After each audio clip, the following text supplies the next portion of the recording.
So talking about should and must, let's talk about the negative. Então, Very good. must, ele está sempre ligado à consequência. Se você não fizer, você vai ter uma consequência ruim. Se você não fizer o que eu estou falando, vai ter uma consequência. Ok? E o should, não. O should, eu estou dando aqui uma ideia. Então, você pode ter a mesma estrutura. You should stop smoking or you must stop smoking. Right, Will? Let's go. So now let's talk about the negative. Let's get Paulo's sentence here. Paulo, you must speak English to be a good professional. How would you put that in negative? Como que você colocaria em negativo? You not must speak English to be a good professional. O not, ele vai vir depois do teu verbo modal. After your modal verb. So, you must not speak English. You must not speak English to be a good professional. That's it. And now, how is the abbreviation? Como que fica a abreviação? Que também é muito falado e é importante vocês saberem também. You must not speak English to be a good professional. Com a abreviação a gente fala you mustn't. So you mustn't é justamente a abreviação de must not. So you mustn't speak English to be a good professional. Very good. And then we have you must speak English, you mustn't speak English. E a pronúncia pode também ser, e geralmente é, mustn't, mustn't, mustn't. Lembra de maçã, tá? A gente não necessariamente vai falar esse mustn't, mustn't, ok? É até mais fácil falar mustn't.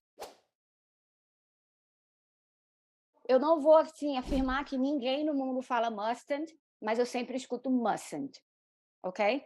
Quando eu falo you should study, você tem que estudar. You shouldn't study, você não tem que estudar. Para com isso, dá uma parada. É só um conselho.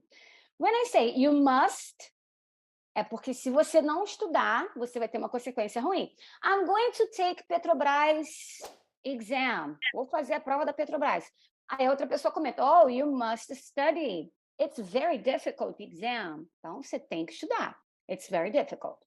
Agora, o must, ele tem uma coisa interessante. Quando você fala mustn't, você jogou na negativa, ele não vai ter apenas a ideia de uma negativa. Como o must é muito forte, ao jogar para a negativa, automaticamente vira uma proibição. Olha só, quando você vê a placa lá a bordo, you must use the handrail. O que é handrail? So, you must use the handrail. Eles não vão falar you should use the handrail. Não é uma opção, você tem que. You must use the handrail. Ok. Agora, vamos supor que ele está falando assim, ó. You mustn't enter. Confine the space. You mustn't enter. Confine the space. Ou seja, você não deve, não tem que entrar. Espaço confinado. Quando eu jogo must na negativa, ele é tão forte que ele automaticamente pega a ideia de proibição. Faz sentido? Então, must, você tem que. Mustn't, cara, não pode. No way. Tá? Então, o must é tão forte que quando a gente joga para negativo, ele já vira o contrário. Um você tem que e outro você não pode de forma alguma. You mustn't enter. You mustn't enter. Você não tem que entrar. Espaço confinado. Confine the space. Fez sentido? O must é sempre bem forte. Sempre está atrelado à ideia de consequência. A diferença do must para o should é a ideia de consequência. You should stop smoking. You must stop smoking. Uma pessoa vai ter consequência. You shouldn't enter. Você não deve entrar. You mustn't enter. Não pode. Vai dar ruim. Ok? Questions, André? Yes, sure. No caso, chegar atrasado, como que seria? Arrive late.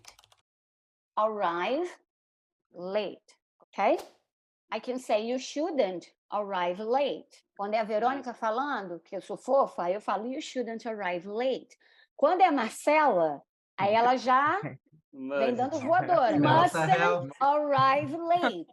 Aí, no caso, Verônica, o should, ele teria aquele acréscimo do ND no final. N apóstrofo T, na negativa. You shouldn't arrive late. If it must, you mustn't arrive late. Tá vendo? Os dois dão a mesma ideia, só que mustn't ele é mais forte sempre. Porque se eu falo you mustn't arrive late, você vai perder o início da aula que fala justamente sobre o tópico que vai cair na prova, sei lá. Ou seja, bad consequence, tá? Então, basicamente, a diferença é na ideia mesmo.